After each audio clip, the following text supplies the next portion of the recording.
In Racing Through Time, we look at the great drivers, the cars, the races and the circuits that made motorsport history. Ferrari is probably the most famous name in racing, but as a mark, it only appeared in the 1940s. Enzo Ferrari had a long career in motor racing before he set up his own company.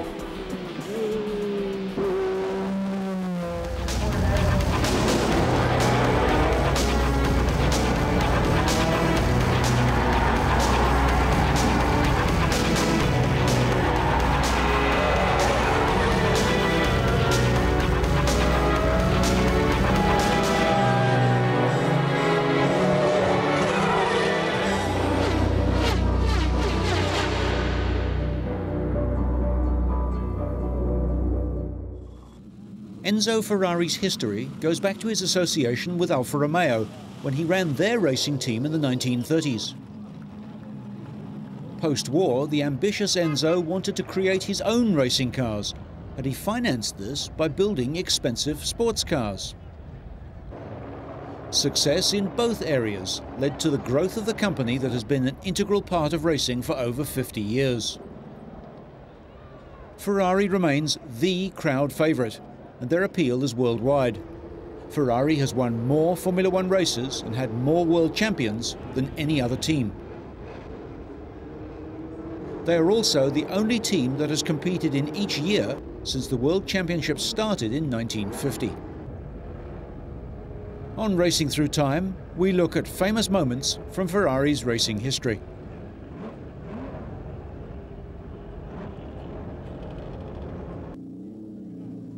On February the 18th, 1998, celebrations began to mark the centenary of Enzo Ferrari's birth.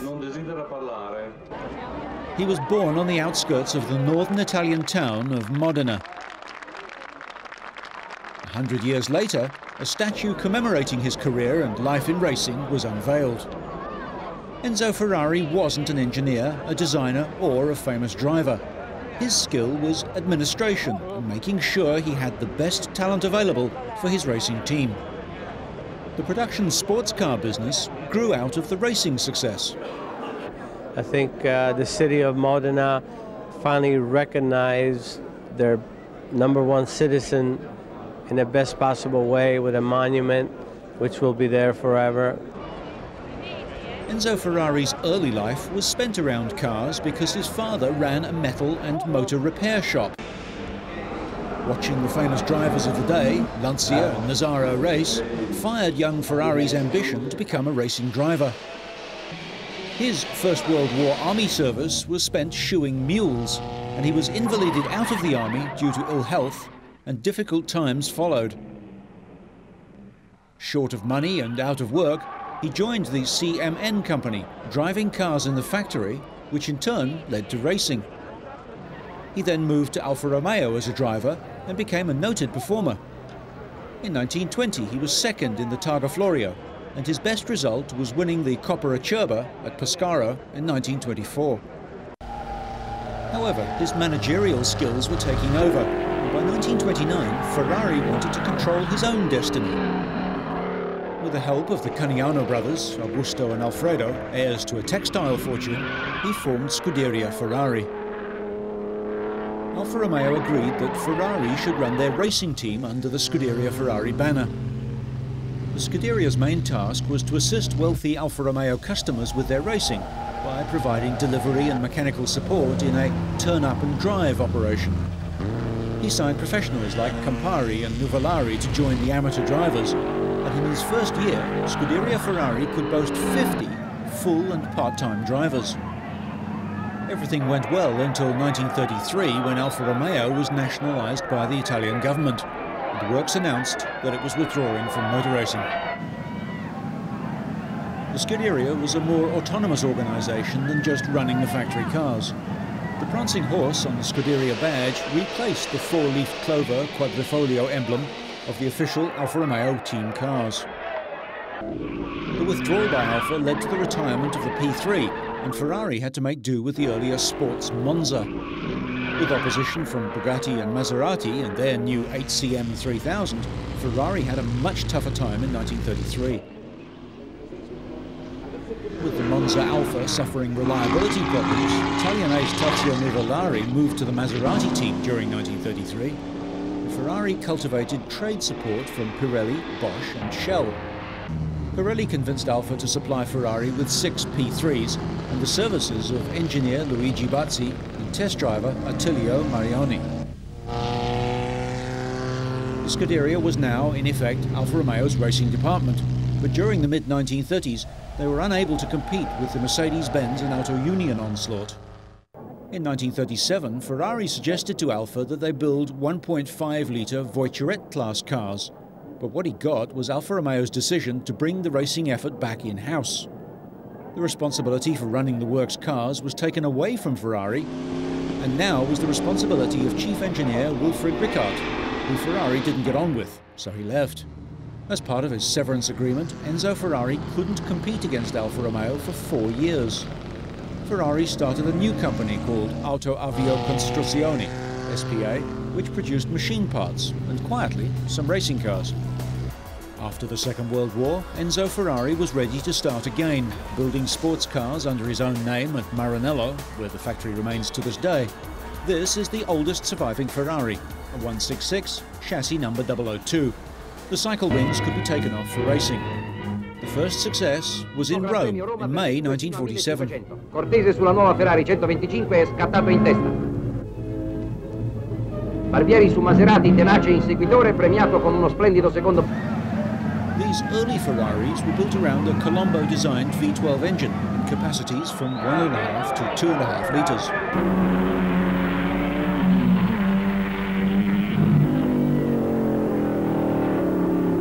Enzo Ferrari realised that he was onto a winner with a considerable market for his cars. Racing was not used to sell more cars, rather cars were sold so that the team could go racing. Ferrari was not sentimental, and cars that weren't sold were scavenged for parts or scrapped. Ferrari was beginning to win major races. Clemente Biondetti won the Targa Florio, the Mille Miglia and the Tour of Sicily in 1948 and 1949. Former Scuderia Ferrari driver Luigi Chinetti lived in America and ordered 6 of these cars, which he quickly sold. Chinetti also gave Ferrari an important race win, the 1949 Le Mans 24-hour.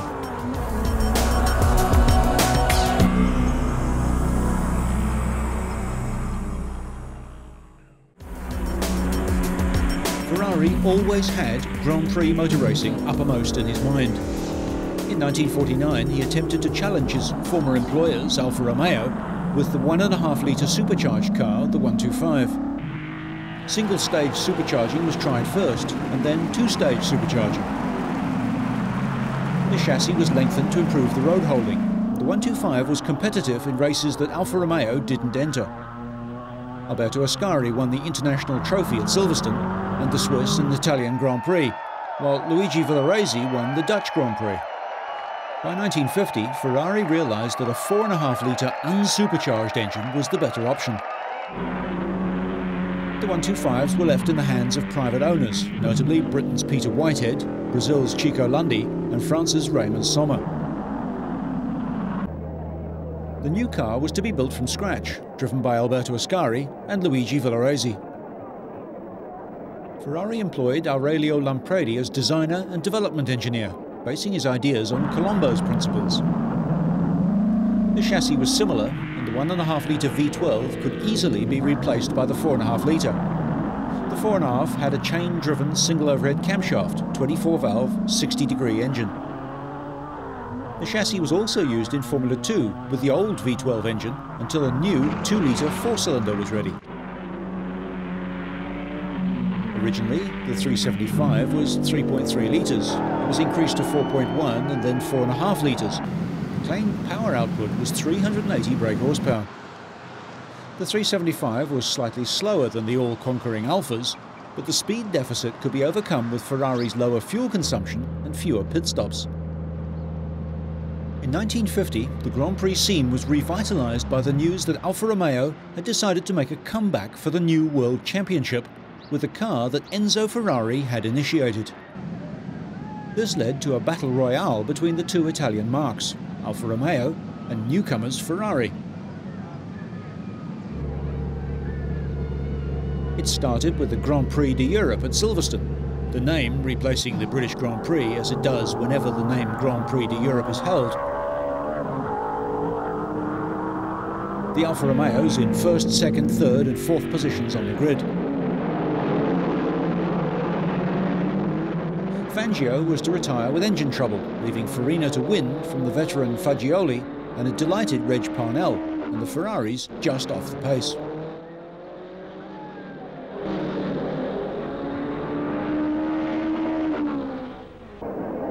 At Monaco, Fangio won after avoiding a huge pile-up on the first lap, while Farina drove to victory in the Swiss Grand Prix at Bern. Fangio won at Spa and at Reims. The challenge with the big Ferraris was to start in the Italian Grand Prix. Farina won after Fangio's engine blew up. This victory ensured that Giuseppe Farina became the first world champion driver, with Fangio in second place.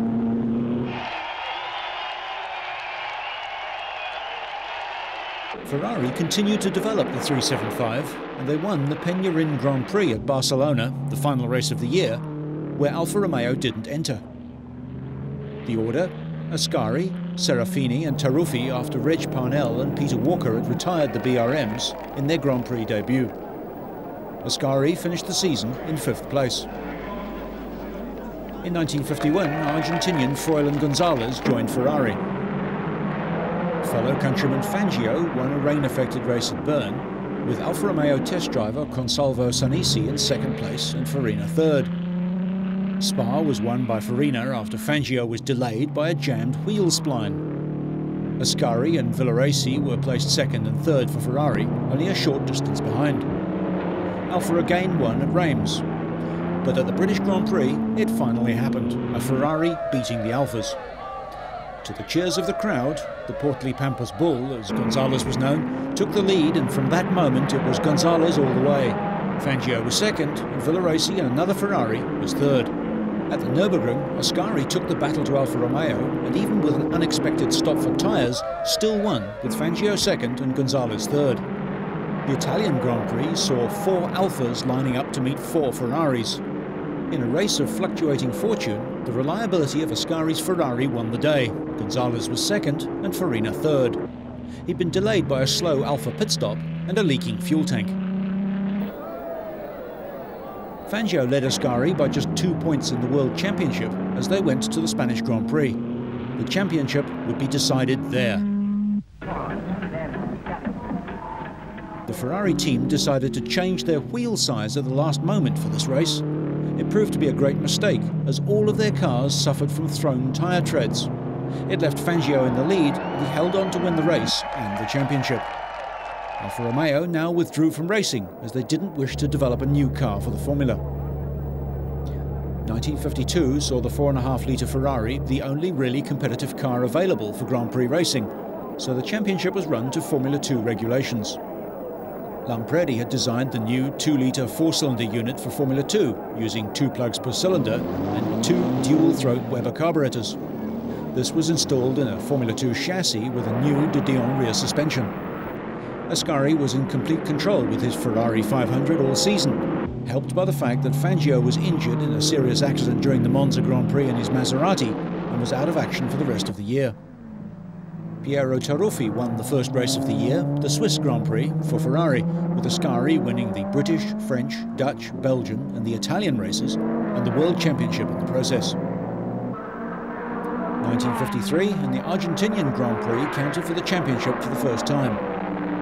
The Ferrari team carried on where they'd left off, Ascari winning from Villarace and new Ferrari driver Mike Hawthorn. Ascari then went on to win the Dutch Grand Prix and the Belgian Grand Prix. At the French Grand Prix at Reims, it was a memorable race between Fangio's Maserati and Hawthorn's Ferrari. Hawthorn won by less than a second when he outthought Fangio at the last corner.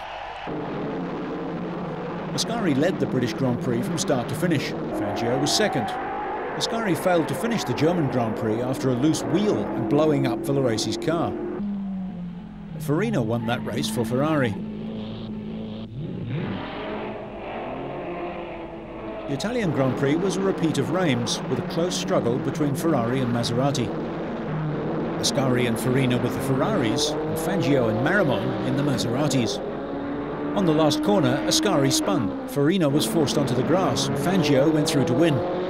Alberto Ascari had sufficient points to win consecutive World Championships for Ferrari. While Ferrari was almost unbeatable in Grand Prix racing, he was having more competition in sports car racing. The Mille Miglia was a Ferrari preserve.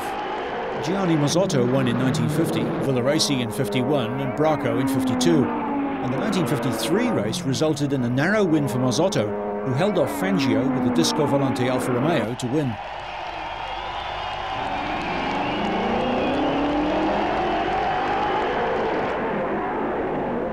Mazzotto was one of the drivers who specialised in this famous long-distance race. Fangio was leading at Siena, but with 160 kilometres to go, he lost steering on one wheel, which allowed Mazzotto to pass him.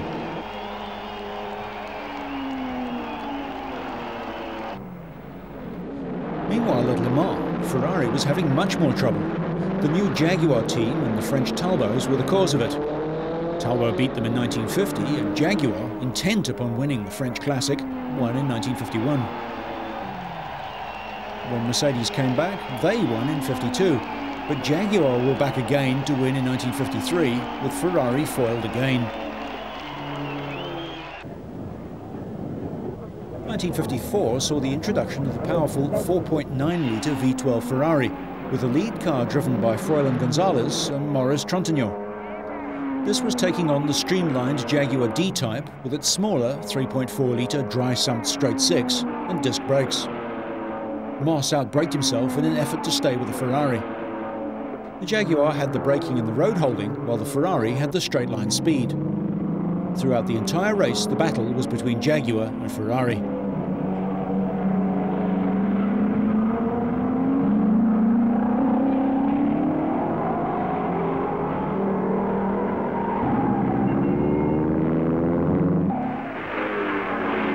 Sunday morning, the Ralt Hamilton D-Type was fighting it out with the Gonzalez-Trintignant Ferrari when the rain came. Sliding the car, Hamilton was in superb form. The car had been damaged in a minor accident during the night. Ralt was struggling in the final stages, wearing goggles. When the Ferrari came in for the final pit stop, the car was reluctant to start. The gap between the two was coming down.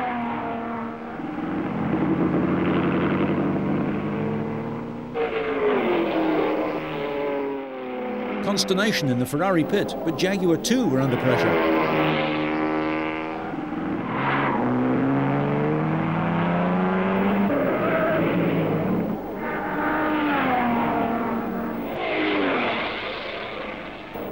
Ralt was brought in and Hamilton, complete with a visor, put back behind the wheel of the car.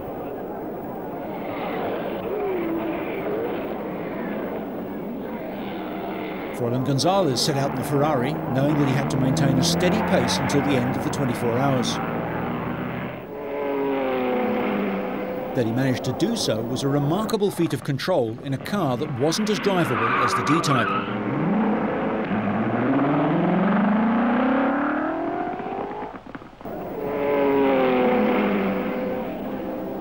Duncan Hamilton was closing up all the time. By a narrow margin, Ferrari took the 1954 Le Mans 24-hour race. Maurice Trintignant celebrates with Gonzalez, while Duncan Hamilton brings in the Jaguar D-Type to the applause of the crowd, finishing second.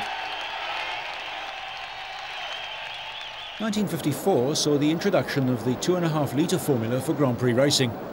It was created to encourage development of the unblown engine, which was more value to production car engineers than supercharged cars. There was also a general move towards chassis frames constructed of small-gauge tubes. In 1954, Lancia joined in with their new D50 cars. Here was another step forward, as the Lancia's V8 engine was used to stiffen the chassis frame and the front suspension was fitted to it.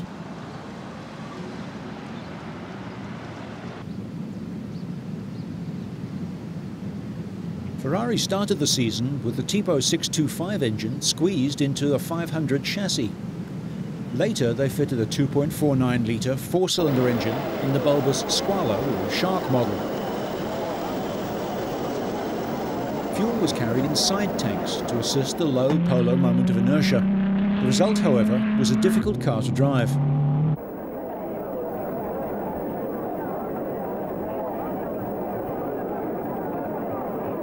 Maserati raced the 250F, developed from their Formula 2 car, and this was the Maserati that became known as their greatest Grand Prix car ever. Fangio got the season off to a good start, winning the Argentinian and the Belgian Grand Prix in the 250F before Mercedes-Benz came on the scene. Mercedes made their return to Grand Prix racing in the French Grand Prix at Reims. Fangio and Kling came first and second in the W196 with its all-enveloping streamlined body.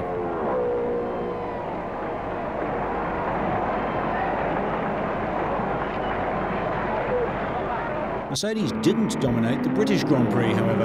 Their drivers couldn't see the marker barrels to keep up with Ferrari's Froilan Gonzalez. That was the second and final Grand Prix win for the Argentinian. In the German Grand Prix, Fangio won again. They had to give best to Mike Hawthorne's Ferrari in the Spanish Grand Prix, which saw the debut, however, of the Lancia driven by Ascari. Fangio won his second World Championship in 1954 and the third in 1955, a year dominated by Mercedes. In the second round of the championship at Monaco, Ascari's Lancia had briefly led prior to diving into the harbour. Ascari swam ashore, none the worse for wear, only to be killed a week later at Monza testing a sports Ferrari. Ascari's accident and the retirement of Mercedes-Benz allowed Maurice Trintignant to win the Monaco Grand Prix for Ferrari. The shock of Ascari's death, so soon after the Monaco incident, coupled with Lancia's financial difficulties, caused the company to withdraw from all forms of racing. The cars were given to Ferrari, who replaced his 625s with the Lancias, and he raced them with the assistance of Fiat and the Italian Motorsports Federation.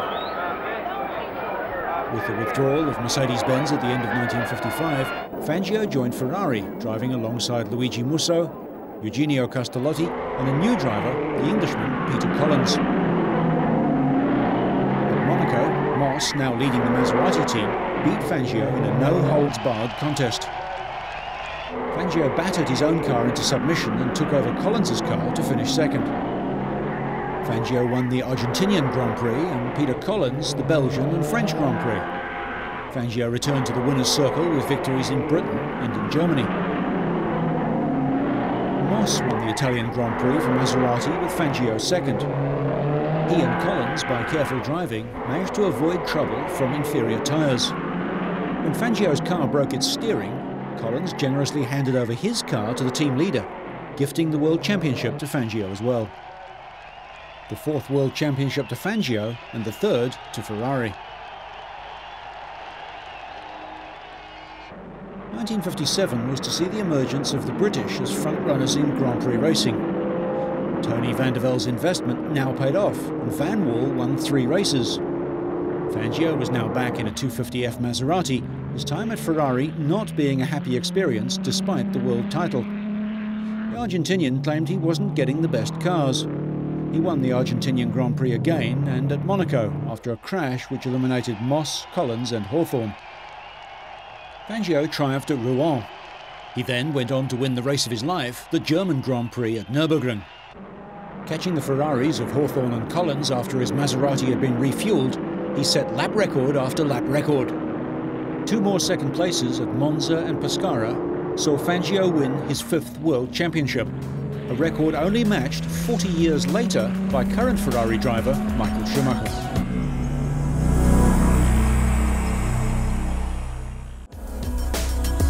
In 1958, the Van Wall team was ready to take on Ferrari, but Mike Hawthorne was calculating in his World Championship year in the Ferrari, winning by just a single point from Moss in the Van Wall.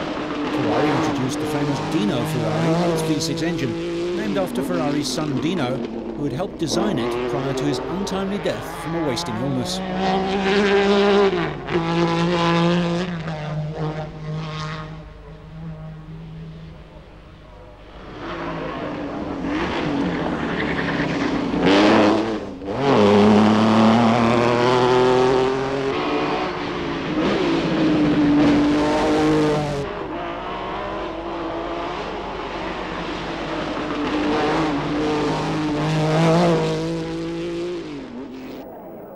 The Dino name would also be used on other cars later on. The Dino 246 Ferrari, with its double overhead camshaft 2.5-litre V6, developed 280 brake horsepower on avgas, which was now compulsory because alcohol-based fuels had been banned. Ferraris were driven by Hawthorne, Collins, Musso and Von Trips, and the American Phil Hill during the season. Sterling Moss drove Rob Walker's Cooper Climax to beat the Ferrari team in the Argentinian Grand Prix. Maurice Trintignant in the same car beat them again in Monaco. Ferraris were completely outclassed at Zandvoort, Hawthorne managing to struggle up to 5th. He protested to Ferrari, who took the comments to heart and produced a car that won pole position in the next Grand Prix at Spa. Collins led, but was an early retirement. Tony Brooks took the lead in his Van Wall, leaving Hawthorne to finish second.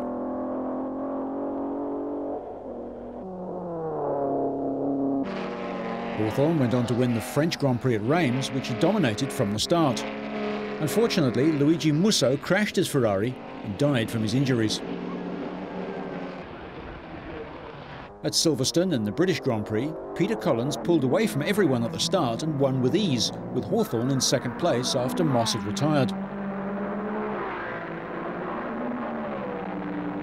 The German Grand Prix proved another disaster for Ferrari. Hawthorne and Collins were firmly in the lead. Tony Brooks, however, with a diminishing fuel load, caught and passed them. Trying to stay with the Van Wall, Peter Collins left the road and crashed, and he was fatally injured. Phil Hill recalls the tense atmosphere in the Ferrari team in 1958. Ferrari needed people that were so devoted and so needy that they would be willing to go through any kind of discomforts and miseries to just be there on the spot, ready to jump in to test a car at the Modena Autodrome or something like that. And Peter had shown that he didn't want to do that anymore. Yeah, it wasn't quite the same, that's all. It was different. And then Peter, of course, did that year that he was killed. There were a number of unhappy circumstances. You remember the scene about one of them being so indiscreet as to say that they purposely flipped the clutch at Le Mans in '58. You remember that? And that they'd be on the next train, they'd be on the boat train at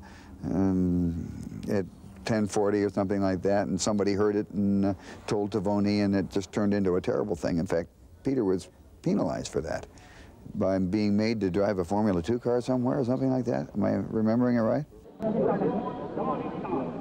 Brooks then won the Italian Grand Prix, Moss the Portuguese Grand Prix, while Hawthorne had a string of second places to keep him in contention. At Casablanca, Moss won again, but Hawthorne finished second and won the championship for Ferrari. He retired, but tragically was killed in early 1959. Ferrari had lost 3 drivers in less than a year.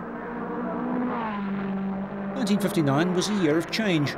Van Wall retired from racing and the lightweight Coopers were a match for the Ferraris. The 1959 World Championship was won by Jack Brabham. Tony Brooks drove for Ferrari and made a fight of it, winning the French and German Grand Prix and finishing 3rd in the championship. In 1960, the Dino Ferrari was even more outclassed. A poorly supported Italian Grand Prix was won by Phil Hill, the team's only victory that year, and the last by a front-engine Grand Prix car. In sports car racing in the 50s, Ferrari was much more successful. Castellotti won the rain-affected Mille Miglia in 1956. Taruffi took a popular victory in 1957, but the unfortunate Alfonso de Portago had a tyre burst on his Ferrari and crashed into the crowd, killing himself, his co-driver and a number of spectators. It was the end of the Mille Miglia.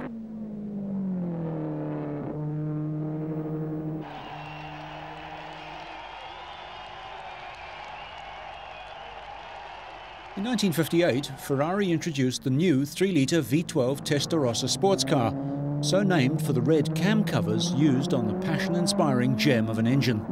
It was to win Le Mans and the World Sports Car Championship. Ferrari were well beaten by Aston Martin in 1959, only to bounce back in 1960. Their rivals were the Tipo 61 birdcage Maserati in the hands of the inexperienced Camerati team and the increasingly determined presence of Porsche. 1960 was not a great year for sports car racing. Ferrari won by having a power advantage, being more reliable and more experienced. The first rear-engine sports Ferraris were produced in 1961 and owed much to their Formula One contemporaries. The 246 had a divided nose and a transverse spoiler.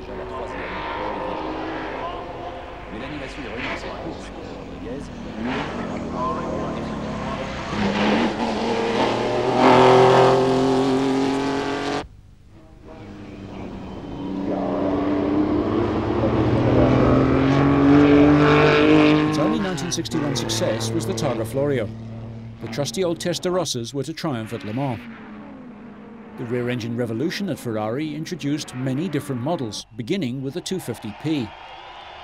Ferrari won Le Mans every year from 1960 to 1965, and these 6 victories firmly established Ferrari as the sports car company.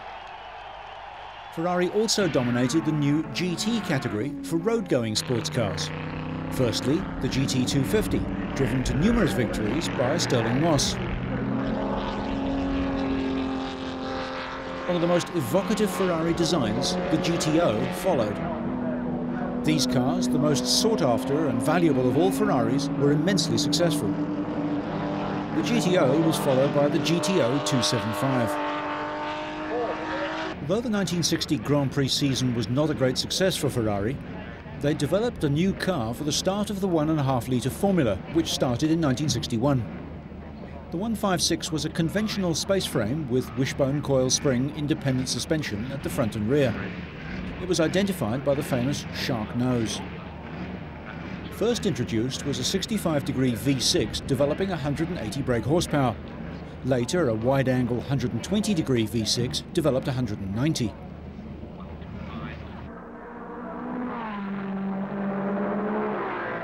The only real threat to Ferrari was Stirling Moss in Rob Walker's Lotus and the underpowered 4-cylinder Coventry Climax engine. Moss beat the team comprehensively at the Nürburgring and at Monaco, finishing narrowly ahead of Ginther's Ferrari. Giancarlo Baghetti won his first 3 races in a Ferrari, entered to help young Italian drivers. Syracuse, Naples and the French Grand Prix fell to the only person ever to win a Grand Prix at the first attempt. The 1961 championship was a straight fight between Ferrari drivers Wolfgang von Trips of Germany and the talented American Phil Hill. Von Trips won at Zandvoort and Aintree. Hill won the Belgian Grand Prix and finished second at Aintree and the Nürburgring. Victory in the Italian Grand Prix ensured he became the first American to win the World Championship. Unfortunately, von Trips had collided with Jim Clark in a Lotus and crashed, killing 14 people. The death of his friend, rival and teammate took the edge off Phil Hill's triumph. Ferrari's fortunes have a habit of falling from the pinnacle of success one year to the depths of despair the next. And this happened in 1962. The team didn't win a Grand Prix during the year. The cars were revised, but they were outperformed by the new British V8s. Many of Ferrari's senior staff, including Phil Hill, Kitty and Tavoni, left during the closed season to join ATS. Joining Ferrari was John Surtees. And gradually we tested and we put together the Formula One V6 car and the V12 engined sports cars. And I went out and we won our first sports car race, which was very nice, at Sebring, and Nürburgring, the 1,000 kilometres. And the Formula One car worked quite well. It was down on overall performance on the Climax engines, but we worked hard and I was able to win my first Grand Prix that year at Nürburgring, where the help of a strong car and a usable car and the Nürburgring, the old circuit, it all sort of equalled things up and I was able to win. But Ferrari in those days, of course, was its own worst enemy because It was terribly political as a company, and it also had to balance the sports car racing program against the Formula One program. And so you never had a full year of effort take place into a particular formula. In 1964, Surtees was joined by Lorenzo Bandini. They were competitive throughout the season using V6 and V8 engined cars. Surtees won the German and Italian Grand Prix, and Bandini won in Austria. Surtees went to the last Grand Prix in Mexico with a real chance of winning the World Championship, as did rivals Jim Clark and Graham Hill. Clark led the race, only to retire near the end. Hill was involved in a battle with Surtees' teammate for second place. In a controversial race, Bandini collided with Hill, who pitted with a damaged exhaust. This left Surtees to finish second and become the only man to win the World Championship on 2 wheels and 4, both with Italian teams. A decline in Ferrari fortunes followed in 1965. Ferrari could have wiped the board in 1966, the first year of the new 3-litre formula. After Surtees won the Belgian Grand Prix, the team was riven with dispute. Surtees and Enzo Ferrari versus Dragoni and the English test driver engineer, Mike Parks. Apart from Scarfiotti's surprise win in the Italian Grand Prix, the Ferrari team went into the doldrums until 1970.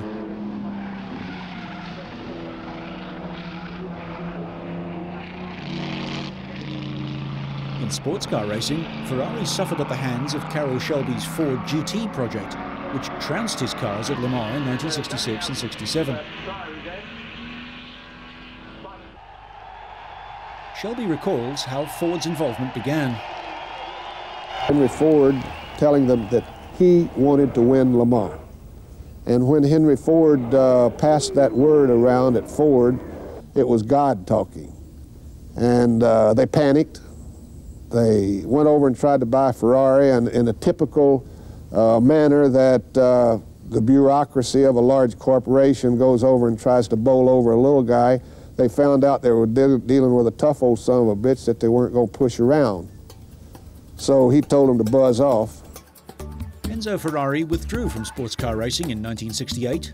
A tentative return was made with a 3-litre V12 312P in 1969. But the team suffered at the hands of Porsche, who were improving every year. Derek Bell remembers Enzo Ferrari. It's strange, when I was with Ferrari, he was incredible. At that point, my wife at that time, she was very, very ill, and he was always very, very concerned about her health. And every day I'd go to the factory and he'd say, "How's your wife? Let's phone up the hospital, see how she is," that sort of thing. And he never ever put pressure on me. I mean, he used to say to me, "You know, we've got you a new car for this week, let's see how you go," and I'd always go quite well. But of course, the 312PB was introduced using the 3-litre flat 12 derived from the Formula One program. It could be described as a Formula One car with a full-width body. Detuned for long-distance events, the factory made a big effort and prepared the cars properly. The result was the 1972 cars, which comprehensively won the World Championship.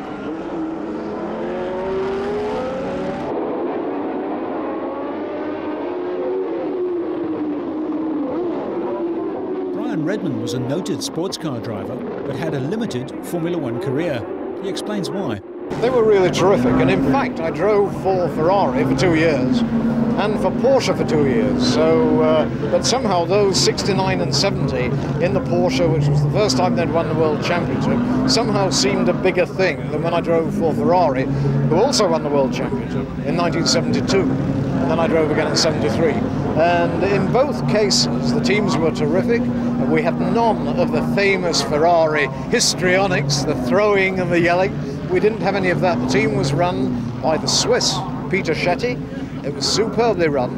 And I only met Enzo Ferrari once. I went to Maranello and I was invited to lunch, and he only spoke 2 words to me. You know what he said? He got hold of my cheek and he went, "Nice boy." That was it. You nearly drove Grand Prix cars for Ferrari because you had a Formula 2 drive, then you had an accident which rather spoiled it all. Well, it wasn't that. I was invited to drive the Formula 2 car, and I went to test it at Modena, and engineer Ferrari was in charge of the test, and partway through, about lunchtime, he pointed across to the trees and he said, "Brian, you see over there?" And there was this raincoated figure. He says, "It's Signor Ferrari," you know, to make me go faster. So I tried a bit harder, and they asked if I'd drive the car at the Nürburgring on the Sudschleif, which is still a very difficult track, uphill and downdale, and about 4 miles around instead of 8 miles around. And in practice I did fine, I was fine, the car was nice, I liked it, and I came in 10 minutes from the qualifying, and Ferrari said to me, "Why you come in?" I said, "I've gone as fast as I can." He said, "Go out and try harder." So I went and drove like a maniac. He said, "You're in 10th place." And I went a tenth of a second faster, and I'd been in 4th place all along. So I was pretty unimpressed with this. And so in the race, I was lying 4th in a tight bunch. Jackie Hicks, the team leader in the Ferrari, was 1st. Piers Courage was 2nd in the Brabham, and Kurt Ahrens, the German, was 3rd, and I was just behind Kurt. We came past the start and finish line on the 4th lap, and I got a stone through my goggle here, and I thought it had hit me in the eye, and I braked, flung my hand up, flung my goggles off, and I was like this. And then I went round the track, another 4 miles at very slow speed, came into the pits, McGarry said, Brian, want to stop?" I said, And he went, "It's okay, wear your spare goggles."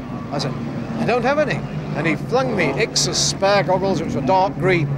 And I drove like a madman, and I set a new record lap and finished 4th in the race. And when I got back into the hotel room, I sat on the bed and I just went, "I'm going to get killed," I thought. So that night in dinner, Ferrari went and he came back. He said, "Brian, I speak with Signor Ferrari, and for the rest of the year you drive a Formula 2, Formula 2, and at the end of the year, Formula 1. And I said, "No." I said, "If I drive for Ferrari, I'll be dead by the end of the year." The 1973 season was hard fought against the fast and much improved V12 Matras. Ferrari lost the championship to Matra by 124 points to 115. Ferrari decided to withdraw from sports car racing and concentrate on Formula 1.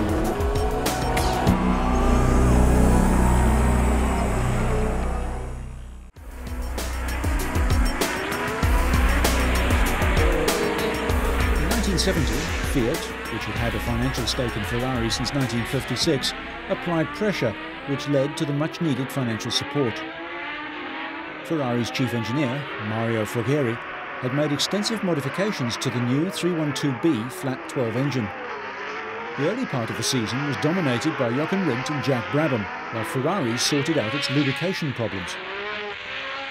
Once this was done, the 312B was the car to beat for the rest of the season. Jackie Hicks won the Austrian, Canadian and Mexican Grand Prix. Following Jochen Rindt's death in practice, Swiss driver Clay Regazzoni won the Italian Grand Prix. Jackie Hicks finished 2nd to Rindt in the 1970 World Championship. He'd finished 2nd the year before with Brabham, but 1970 was his best year.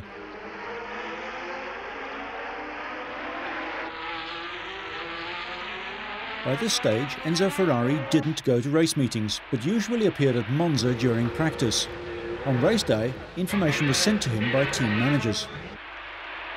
1971 and 72 were not so successful, although Mario Andretti won the South African Grand Prix at Kyalami in 1971.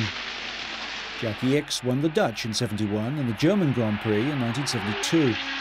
By 1973, Ferrari were in a trough, a very poor year with no victories as Jackie Stewart led the field to his final World Championship. 1974 saw Ferrari emerging once again. The performance of the 312B3s were more impressive. Austrian Niki Lauda had joined the team. He went on to win the Spanish and the Dutch Grand Prix, while Regazzoni won the German.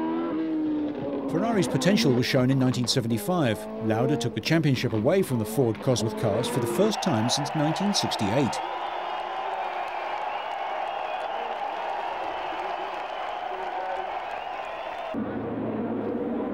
The introduction of the 312T marked the beginning of a long run of success for the Maranello concern. Lauda had applied all his single-minded determination and cool analytical approach to motor racing. He dominated the 1975 season, winning 5 Grand Prix, while teammate Regazzoni won 2.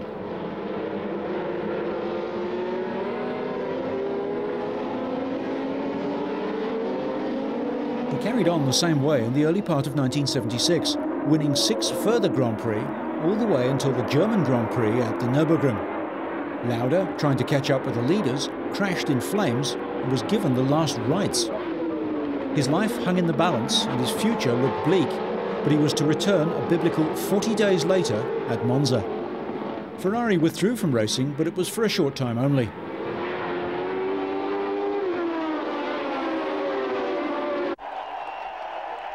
With typical aplomb, Ferrari spoiled it for him by employing the Argentinian driver Carlos Reutemann. The fight was on following the Italian Grand Prix, with James Hunt for the World Championship right to the last race in Japan. Lauda had to withdraw in terribly wet conditions with problems with his eyelids, which had been burned at the Nürburgring.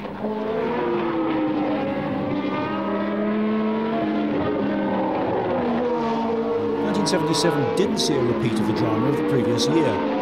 Nevertheless, it was a seesaw season. 8 drivers won Grand Prix. Lauda, now back on form however, won 3 of them. He came second in 6 and won the Driver and Constructors' Championship for Ferrari with his consistency. In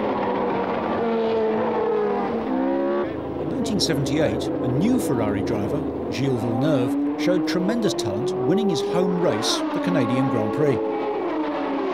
Enzo Ferrari signed the South African Jody Scheckter to join the promising Villeneuve for the 1979 season, which proved to be the greatest success. Scheckter won 3 Grand Prix, Villeneuve 4, and the season was Ferrari's, with Scheckter winning the championship and Villeneuve second. How did Scheckter remember his car? Pretty horrible car, and well, when I got there, I drove this car for two races, and it was terrible. And then we got the T4, which was really nice. Yeah, the last time I drove, it was strange because it felt like I hadn't been out of the car for more than a long weekend when I got back, and then for days or maybe a week after that, I kept on waking up in the morning thinking, well, what, I have to adjust that, I have to do that to make it go faster. And it was quite strange, and then it sort of wore off. Ferrari upheld Italian honour in Grand Prix racing, winning the World Manufacturers' Championship in 1982 and 83, still firmly guided by Enzo Ferrari.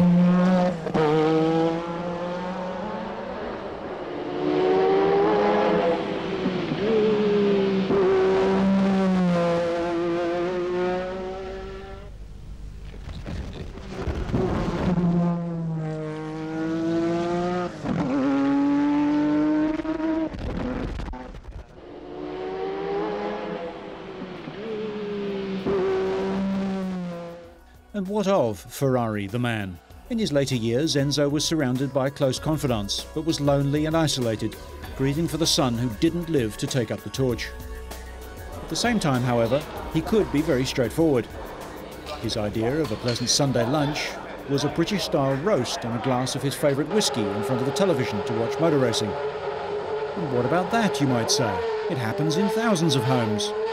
Well, in Enzo Ferrari's case, 2 of the cars were his. They had been for almost 40 years, and they were painted in Italian racing red. Enzo Ferrari's health had been slowly declining for a number of years.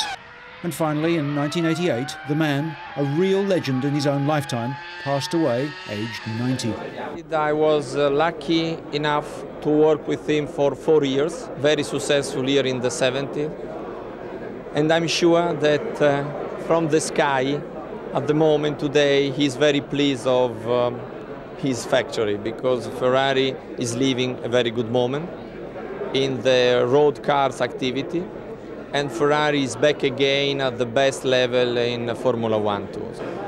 Through the 1990s, there was a relentless improvement in Ferrari's fortunes both on and off the track. Exotic road cars continued to attract gasps at motor shows with performance, style and passion unmatched by any other manufacturer. On track, Alain Prost came close to winning the world title, but it took the strong management of Luca de Montezemolo, the acumen of Jean Todt, the design skills of Rory Byrne, the tactics of Ross Brawn, the engine building of Paolo Martinelli, and most importantly, the focus of all these talents, Michael Schumacher, to lift the team to its highest level.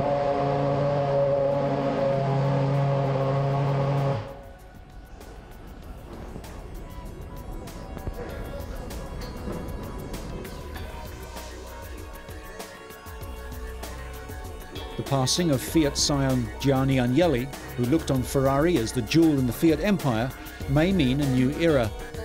Fiat may sell Ferrari into public ownership, helping to raise cash for the beleaguered parent company.